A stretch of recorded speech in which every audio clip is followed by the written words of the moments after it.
Hello friends, நம்ம மாடி தோட்டத்தில் கீரை போட்டிருந்தோம்ல, அது இப்போ அறுவடைக்கு ரெடியாக இருக்குது. இதில் வந்து அரைக்கீரை இருக்குது, முளைக்கீரை இருக்குது. இது இல்லாமல் நான் சிறுகீரை போட்டேன், அது சரியாக வரல. ஆனால் இதெல்லாம் பாருங்கள் எவ்வளோ சூப்பராக இருக்குன்னு. இன்றைக்கி சமையலுக்கு கீரை வேணும் அப்படிங்கிறதுக்காக மாடிக்கு பறிக்க வந்தேன். அவ்வளோ ஒரு ஃப்ரெஷ்ஷாக இருந்துச்சு. நமக்கு ஈஸியாக வந்து விளைவிக்கக்கூடியது இந்த கீரை தான். ஏன்னா 25 நாளில் வரக்கூடியது. நான் 2 தடவை போட்டு ஃபெயிலியர் ஆச்சு. ஒன்று நல்லா மழை பெஞ்சிச்சு, அதனால் மழையில் கொஞ்சம் வீணாயிடுச்சு. இன்னொரு தடவை பெருச்சாளி பறித்து போட்டுருச்சு மண்ணெல்லாம். இப்போ விடாமல் 3வது தடவை போட்டது தான் இவ்வளோ சக்ஸஸ்ஃபுல்லாக வந்திருக்கு. இப்போ நான் கட் பண்ணி தான் எடுக்கிறேன். நான் திரும்பவும் இது துளுத்து வரும். அடுத்த தடவை தான் இதை ஃபுல்லாக எடுத்துகிட்டு புதுசாக வந்து விதை போடணுன்னு இருக்கேன். மண்கலவையில் செம்மண், கோகோபிட், மண்புழு உரம், கொஞ்சம் வேப்ப முன்னாக்கு இருக்குது. மாடி தோட்டம் மட்டும் இல்லை, பால்கனியில் கூட இதை வளர்க்கலாம்.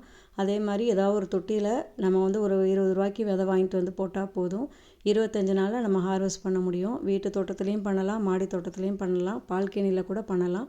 இவ்வளோ வந்து பெரிய தொட்டி வேணும்னு கிடையாது. நம்மள்கிட்ட இருக்க உடஞ்ச தொட்டிகள் இருந்தாலும், பழைய வாளிகள் இருந்தால் கூட தோட்டத்து மண்ணை நிரப்பி அதில் கூட செய்யலாம். நமக்கு ஃப்ரெஷ்ஷாக ஆர்கானிக்காக கீரை கிடைக்கும். இந்த கீரைகளுக்கு ஒரு தடவை வந்து மீன் அமிலம் கொடுத்துருக்கோம். அதுக்கப்புறம் வந்து கடலை பிண்ணாக்கு கரைசல் கொடுத்துருக்கோம். தண்ணி வந்து அவசியம் இதுக்கு தேவை, ரெகுலராக ஊற்றணும். இது இல்லாமல் தண்டு கீரை கொஞ்சம் அங்கங்கே முளைச்சிருந்துச்சு, அதையும் கொஞ்சம் எடுத்தாச்சு. போன வருஷம் போட்ட கத்திரிக்காயில் கொஞ்சம் விதை விழுந்து முளைச்சதில் 2 செடி இருக்குது. அதுலேருந்து கொஞ்சம் கத்திரிக்காய் இருந்துச்சு, அதையும் இன்றைக்கி ஹார்வெஸ்ட் பண்ணியாச்சு. இதுதான் இன்றைக்கி ஹார்வெஸ்ட்டு. ஃப்ரெஷ்ஷான முளைக்கீரை, அரைக்கீரை, தண்டு கீரை, அது இல்லாமல் கத்திரிக்காய் அறுவடை. இன்னொரு வீடியோவில் பார்க்கலாம். பை.